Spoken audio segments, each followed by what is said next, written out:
qui est porté sur les droits, les nouveaux droits pour des personnes qui sont victimes d'une maladie en lien avec une exposition qu'ils craignaient de survenir, bien entendu, les droits naissent à compter du certificat médical qui établit le lien possible entre la maladie clairement identifiée et l'exposition.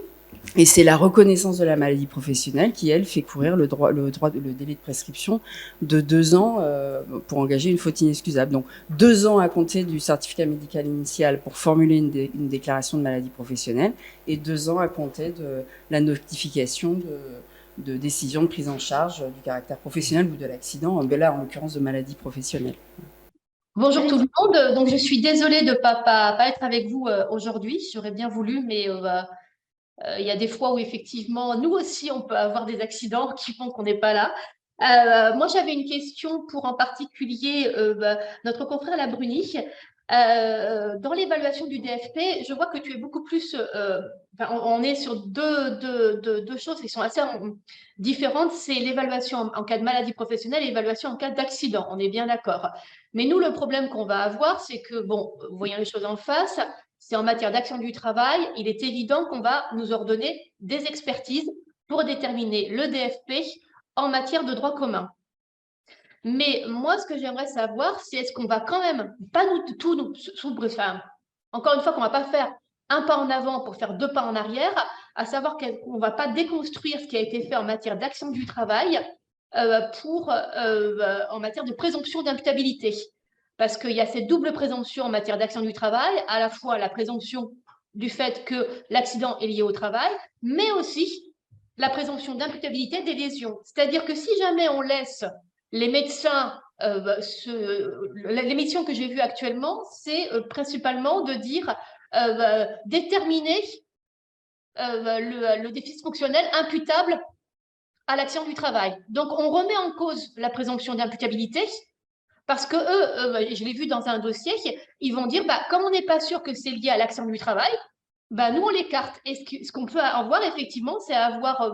il ne faut pas qu'on écarte cette présomption d'imputabilité, il faut qu'on rappelle absolument que la Cour de cassation, en matière d'action du travail, et on reste dans ce cadre-là, la preuve est différente du dommage et qu'il y a une présomption d'imputabilité à partir du moment où ça découle des lésions initiales, où il y a une continuité des soins, etc., et que c'est avant la consolidation. Moi, c'est ça que j'ai très peur, qu'on perde ça. Et je l'ai déjà dans un dossier, hein. J'ai déjà dans un dossier où c'est en matière de préjudice sexuel, la caisse a retenu comme imputable des difficultés érectiles, enfin des difficultés érectiles, et l'expert qui a été nommé pour déterminer l'indemnisation complémentaire a dit, moi j'estime qu'il n'y a pas de préjudice sexuel parce que je ne retiens pas les difficultés érectiles comme conséquence de l'accident.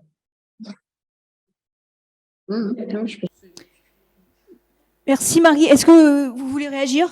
En réalité, c'est pas réellement une réponse. Je pense que je ne peux qu'aller dans ce sens. Alors, j'ai pas encore eu ces difficultés, mais on le voit déjà dans le contentieux faute inexcusable avec cette possibilité pour l'employeur de de rediscuter du caractère professionnel de la maladie. Alors, c'est en amont de la question indemnitaire, mais je dirais il y a même presque, pas de raison qu'il puisse remettre en cause le caractère professionnel de la maladie et qu'il ne puisse pas remettre en question l'imputabilité des lésions. Enfin, ce qui est évident, c'est que si on demande à un expert quelles sont les conséquences de la maladie, d'abord, on n'a pas la certitude que les médecins experts arrivent à jongler entre les règles de droit commun et le système propre à la sécurité sociale. Donc ça, c'est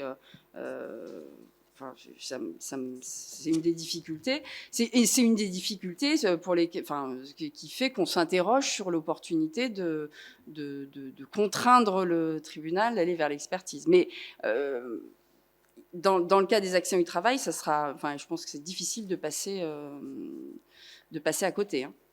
Mais la question de la présomption, là, j'ai pas de réponse. Hein. Parce que même quand je sais pas si on m'entend encore, ouais.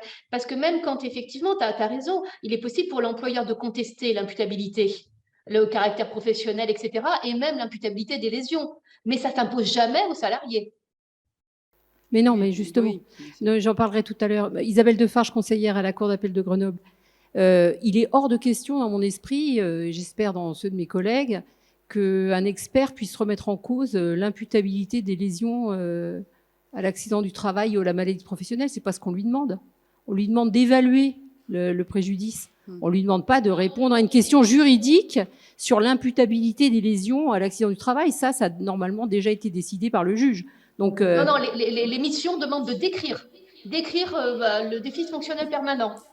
Donc, quand il décrit... Oui, justement, peut-être que les missions sont mal rédigées. Alors là, il faut... Là, je renvoie la balle aux avocats, hein, parce que, d'abord, certes, les juges ne sont pas tenus par le libellé des missions d'expertise telles qu'elles sont demandées, parce qu'on considère que c'est la demande d'expertise qui est la demande principale et que le libellé des questions telles qu'elles sont proposées ne lit pas le juge.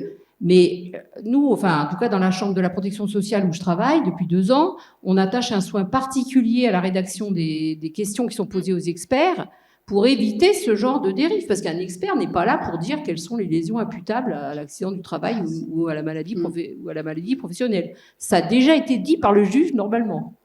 Donc moi, je pense qu'il faut effectivement rappeler dans l'émission la présomption d'imputabilité et la question spécifique de la preuve en accident du travail. Il ne faut pas détruire ce qui a été construit par la Cour de cassation il y a très longtemps maintenant et ça ne vaut pas le coup, quoi. Christophe Guillon, avocat au barreau de Chambéry. Moi, j'ai une question pour Monsieur Mornay.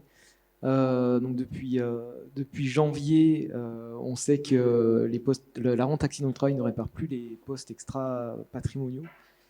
Donc elle indemnise les pertes de gains professionnels futurs et l'incapacité professionnelle. Je voulais savoir si, en ce qui concerne les items de l'incapacité professionnelle, les items extra-patrimoniaux, ça n'ouvrirait pas non plus la porte, justement, pour pouvoir exclure du recours des tiers payeurs ces items tels que la pénibilité.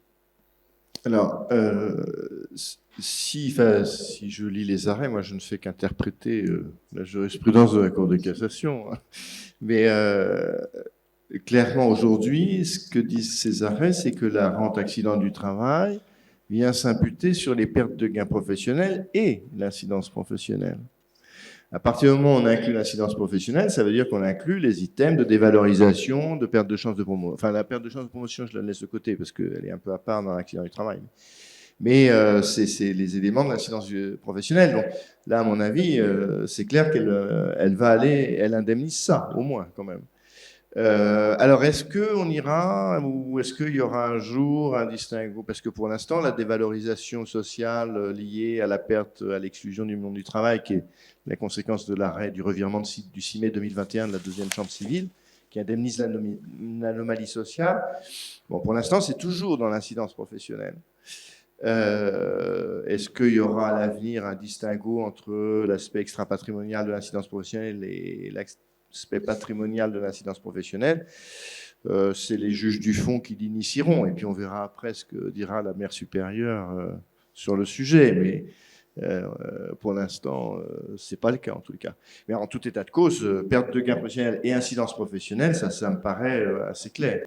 L'incidence professionnelle est aussi patrimoniale actuellement. C'est ce que actuellement.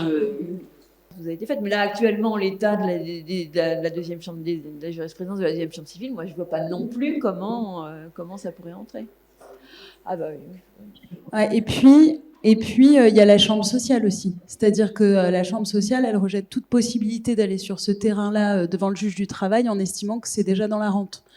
Et ça, c'est une chambre mixte du 9 janvier 2015. Donc, ce serait même pas une jurisprudence qui pourrait évoluer par la deuxième chambre civile. Enfin, on est vraiment sur des choses qui sont balisées, hein. Je vois vraiment mal comment on pourrait revenir dessus.